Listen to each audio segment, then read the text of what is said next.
नरेंद्र नाथ की मां भुवनेश्वरी देवी एक महीयसी महान नारी थीं। अपने जीवन के परवर्ती काल में आगे चलकर स्वामी विवेकानंद ने अनेक बार कहा था, अपने ज्ञान के विकास के लिए मैं अपनी मां का ऋणी हूं। उनकी शिक्षा देने की पद्धति विलक्षण थी। एक घटना के द्वारा इसे समझा जा सकता है। स्कूल में एक दिन नरेंद्र को बिना किसी दोष के ही सजा भुगतनी पड़ी। भूगोल की कक्षा में नरेंद्र ने सही उत्तर दिया था, परंतु मास्टर जी को लगा कि उत्तर गलत है और इस कारण उन्होंने नरेंद्र को दंडित किया। नरेंद्र ने बारंबार विरोध जताते हुए कहा, मुझसे गलती नहीं हुई है, मैं ठीक ही बोल रहा हूं। परंतु इससे मास्टर जी और भी अधिक नाराज हो गए और निर्दयता पूर्वक उन्हें बेंत से पीटने लगे। नरेंद्र नाथ घर लौटे और उन्होंने रोते हुए सारी बातें मां को बताईं, परंतु मां ने उन्हें सांत्वना देते हुए कहा, बेटा, यदि तुमसे भूल नहीं हुई है तो फिर तुम इस विषय में चिंता ही क्यों करते हो।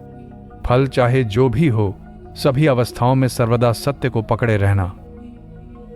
नरेंद्र नाथ को अपने गुरुदेव में मां के इस उपदेश की जीवंत प्रतिमूर्ति देखने को मिली।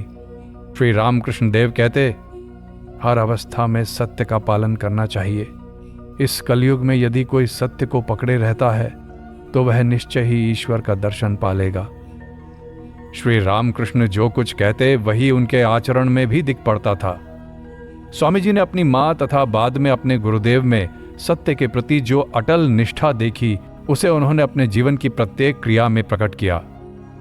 परवर्ती काल में जगत ने उनकी यह स्वाभाविक घोषणा सुनी, सत्य के लिए सब कुछ का त्याग किया जा सकता है, परंतु किसी भी चीज के लिए सत्य का त्याग नहीं किया जा सकता।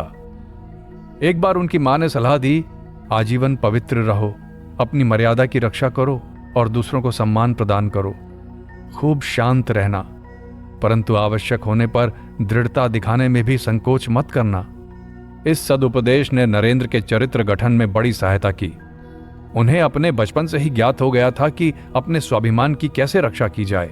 वे दूसरों के प्रति सम्मान दिखाने में कभी आगा पीछा नहीं करते, परंतु साथ ही वे किसी के द्वारा किए गए निरर्थक अपमान को भी सहन नहीं कर पाते थे। एक बार नरेंद्र के पिता के एक मित्र ने अकारण ही उनसे अपमानपूर्ण आचरण किया। इस पर उन्हें बड़ा आश्चर्य हुआ, क्योंकि ऐसा आचरण उन्हें पहले कभी देखने को नहीं मिला था। उनके माता पिता कभी उन्हें छोटा मानकर उनकी अवज्ञा नहीं करते थे। उन्होंने सोचा, यह कितने आश्चर्य की बात है, यहां तक कि मेरे पिता भी मुझे इतना तुच्छ नहीं मानते। अतः वे एक घायल नाग की भांति तन कर खड़े हो गए और दृढ़ स्वर में बोले, देखिए महाशय, आपके समान अनेक लोग हैं जो सोचते हैं कि आयु कम होने से बुद्धि भी कम होती है, परंतु वास्तविकता ऐसी नहीं है। उन सज्जन ने तत्काल अपनी भूल स्वीकार कर ली।